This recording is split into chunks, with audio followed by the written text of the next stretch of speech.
Hi there.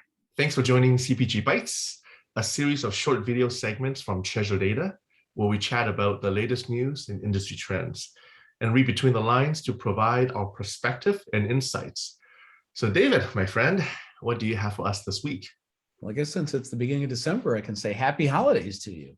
Happy holidays. So I thought, this article came out a week or so ago, and I thought this was really fascinating. So basically, Nestle presented at their annual investor conference, and they present a whole bunch of concepts. But one of the things they really were focused on was around analytics and consumer data, et cetera. And this headline is really interesting, right? They're planning to double their consumer data records and their e-commerce sales by 2025. So literally 3 years time, since we're almost in 2022, they're going to double their consumer data records and their sales from e-commerce. And I think this just highlights how important it is for CPG companies to be focused on getting access to that first party consumer data. Right. I mean, it's been kind of that holy grail for so many years. And now I think CPG companies have finally got the means, whether it's through direct to consumer, through recipe sites, whatever it is, to get access to that data. And their head of strategic business units made this point. If I can find my mouse here we go. That he said direct access to consumer data is not just a plus, it's a prerequisite to be the leading data powered experience brands company, right? So it's all about using that data to drive action, in this case, better consumer experiences. And so I think it's just they're setting a really good example. And I think something else that is, I guess, kind of obvious, but I think it's also important to point out is they're putting it as a goal, right? They're publicly saying we're going to double our records. And I think by setting that goal out there, it gives them a target, gives something to achieve, which I think's phenomenal. Now, the other thing that, part of the way that they're going to do this is it's not just about maybe the typical mechanisms, if you will, to collect that data. I think direct to consumer is the very obvious and logical one. But if we think about something that Stephen, you and I have talked about in the past, this idea of reciprocal value, right? There's many ways to provide value to consumers. And in exchange for that value, you can get information back from them. One of the areas that Nestle is focused on is their culinary or recipe sites. I found this really fascinating.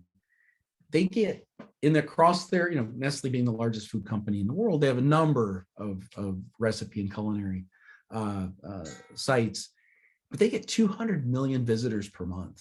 Now, granted, some of those are probably anonymous, right? But think about that for a moment. And what they're going to do then is use that to drive brand sales and connect them within their direct-to-consumer business, right? So again, they're breaking down those silos of data and bringing the data from the recipe sites and pushing that into their DTC business to, again, provide better precision marketing, personalization, et cetera. Yeah. And so I think that that's something else for companies, if you think about it, is are there ways that they could be providing reciprocal value to the consumers? Maybe it's a recipe site, maybe it's some kind of, depending on your product category, maybe it's tips and tricks, maybe it's some kind of advice, whatever the case might be, but there's a lot of ways to provide value to consumers, right? Above and beyond just selling them something at a good price, shall we say. The last thing that Nestle brought up, they had a number of different initiatives, but they have this idea that they call always on analytics. And, I think this is really important is, CPG companies, we're swimming in data, right? But this idea of being able to use more real-time data and be able to use all this wealth of data and kind of always on and with predictive analytics and machine learning to drive, new item development and better demand planning and reduce out of stocks and personalized pricing and all these things. And you start looking at some of these other data points they have, Nestle says they speak with 200,000 consumers weekly, and they monitor 500,000 product reviews per month. I mean, think about that from a data. Again, that requires a different analytic capability to be able to manage and monitor and act upon that volume of data, that kind of scale. That requires, real-time capabilities. That requires this always-on mentality, which requires new technology and new processes and new skill sets.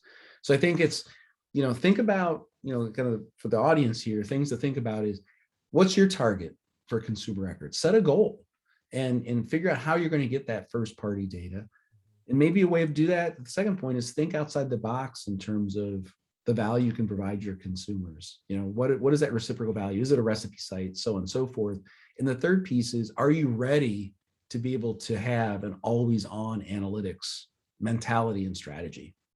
Oh, that's really well said. We all know, I think everybody understands the value of data and the importance of data, but to actually see Nestle, one of the main CPG brands out there in the world, setting a goal for increasing their first party data, that speaks volumes to me in terms of, yes, the more data, the better, but what kind of data, and what can you do with that data?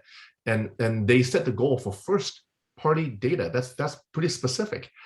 They want to get closer to their consumers. They want to understand what they do, and they want to be able to provide value back to them. Like you said, it's not always selling more stuff to them, but like offering helpful recipes, offering helpful, I guess, assistance sites that people can find out more information to make their lives better. Because what does that end up with? Well, brand loyalty, and brand loyalty to you equals more sales, more brand recognition, and higher share of the market in the future.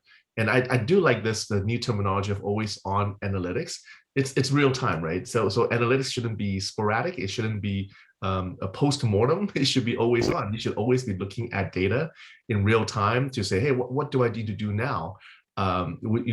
Just like in hospitals, we monitor your vitals in real time. We don't just measure it once every 10 hours to see if you're still okay. We want to make sure that everything is always running. And I do like that idea a lot. Excellent. Yeah. Well, thank you, David, for the insights today. And thank you for joining us. But as we mentioned a few weeks ago, David has been working on providing you with valuable assets such as Are You Ready guides. And I'm really excited to announce today that the first readiness guide is now available for you to download for free. Go to our description below, find the link for the DTC readiness guide, and you can download the entire worksheet to work on with your team and see how you compare to your peers in the same industry. Please visit the landing page and download the free tool after you watch this video. But for more videos like this, please remember to like, comment, share, and subscribe. And don't forget to turn on the bell for all notifications. We'll be back in 2 weeks with more topics for CPG Bytes. Please take care. Thanks. Bye-bye.